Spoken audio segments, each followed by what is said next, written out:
Hello friends, now this question comes from AIIMS 2015 exam. देखिए, जैसे कि आप जानते हैं कि एम्स का जो एग्जाम होता था वो थोड़ा बेटर स्टैंडर्ड का एग्जाम होता था, तो उसमें क्वेश्चन थोड़े से ट्रिकी होते थे और मैनिपुलेटिव होते थे। लेकिन अगर आपको बेसिक नॉलेज है तो आप आंसर्स तक श्योरली पहुंच सकते थे।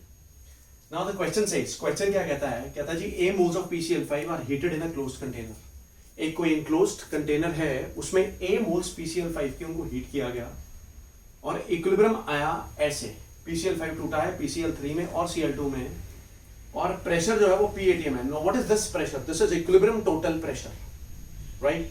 इक्विलिब्रियम में जो टोटल प्रेशर है that is P80 of the gases. ये तीनों ही गैसेस हैं। If x moles of PCl5 dissociate at equilibrium, अगर PCl5 के इतने मोल्स डिसोशिएट करते हैं इक्विलिब्रियम पे, तब हमने x/a की वैल्यू निकालनी है। और उन्होंने जो ऑप्शंस दी थी, उन्होंने जो आंसर दिया था, वो आंसर वाज दिस।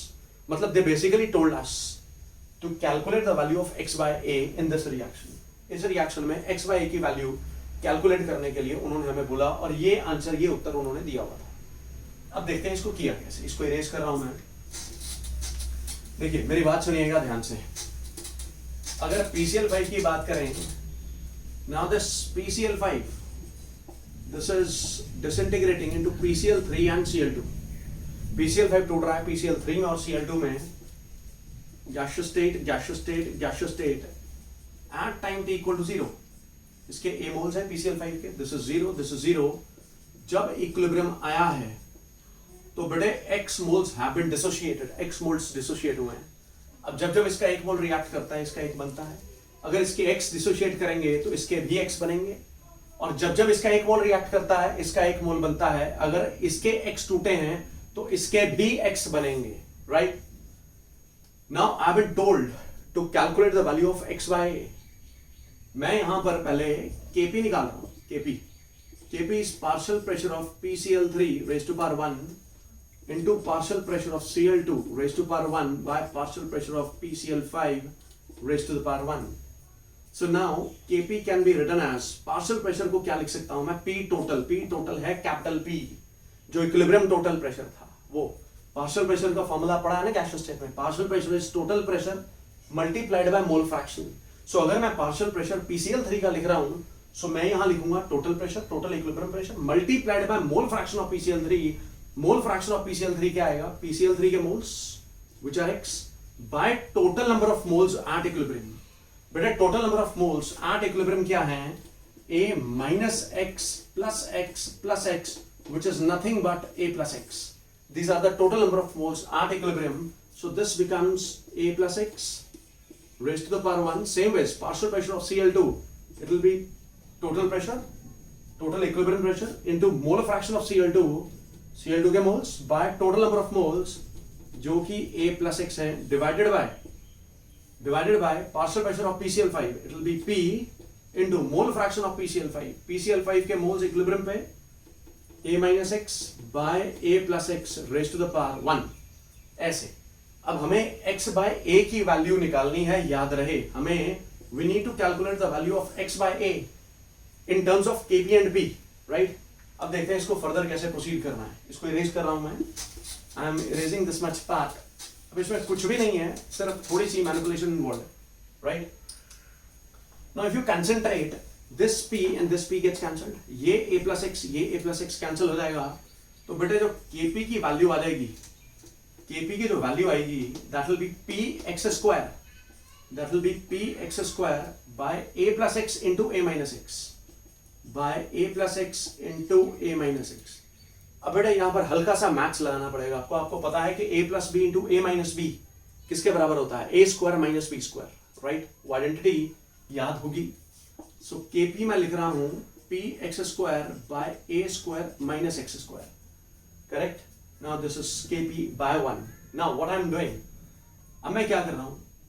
इसको इधर लेकर जा रहा हूं, इसको मैनिपुलेट करके लिख रहा हूं a square minus x square, a square minus x square by x square, right?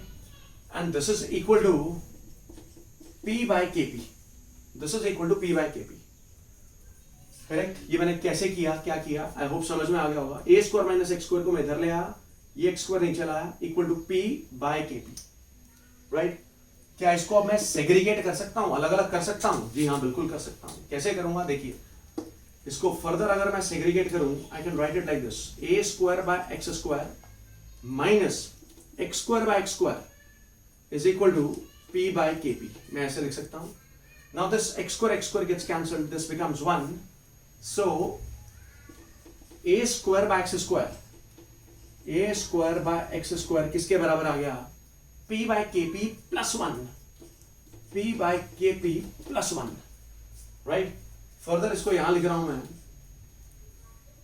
A square by x square is equal to, ये आ जाएगा बेटा, यहां के पी एलसीएम आ जाएगा, so P plus K P by K P, right. Now we are not searching for a by x और a square by x square, we are rather searching for x by a। हम तो x by a ढूंढ रहे हैं ना। सो मैं क्या कर रहा हूं, I am reciprocating both sides. दोनों तरफ अगर मैं रेसिप्रोकेट कर दूं, रेसिप्रोकेटिंग बोथ साइड्स, और both the sides I am reciprocating, now I am writing x square by a square। अब मैं लिख रहा हूं x square by a square and this is equal to, इधर भी रेसिप्रोकेट कर रहा हूं, kp by p plus kp। अब इस बारे में भी बच्चों को डाउट हो जाता है, बच्चे पूछते हैं सर ये आपने रेसिप्रोकेट कैसे कर लिया दोनों तरफ, तब क्या ये वैल्यूज बराबर रहेंगी? बिल्कुल रहेंगी बेटा, इसमें कोई सोचने वाली बात ही नहीं है। आप मेरे को एक बात बताओ, क्या 5 इक्वल टू 5 होता है? हाँ बिल्कुल होता है। अगर मैं दोनों तरफ रेसिप्रोकेट कर दूं 1/5 इक्वल टू 1/5, क्या वैल्यूज तब भी बराबर रहेंगी? जी हाँ, वैल्यूज तब भी बराबर रहेंगी। सो this is what I did, यही तो मैंने किया। ये वैल्यू इसके बराबर थी तो मैंने दोनों तरफ रेसिप्रोकेट कर दिया। मैंने क्या गलत किया?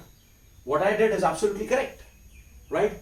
सो यहां तक पहुंच चुके हैं, x square by square is equal to K P by P plus K P, and finally I am writing it here, यहां लिख रहा हूं और इसको इरेज कर रहा हूं। अब x बाय ए की वैल्यू अगर मैं निकालूंगा तो x बाय ए की वैल्यू क्या आ जाएगी? इस पूरे का अंडर रूट, यानी कि K P by P plus K P raise to the power half, और यही आंसर एम्स वालों ने दिया हुआ था। Now this was the answer which was given. इस क्वेश्चन का उत्तर ये दिया हुआ था बेटे। So this is the way of doing such questions. मतलब इट डजंट मैटर कि अगर आपने सब्जेक्ट देखो बहुत ज्यादा डेप्थ में नहीं भी पढ़ा है, आपको अगर बेसिक सब्जेक्ट की नॉलेज है, राइट, और थोड़ी सी मैनिपुलेशंस करनी आती है, तो these questions are not very very tough, right. I hope ये आपको समझ में आया होगा। Thanks very much for being with me, take care, bye bye.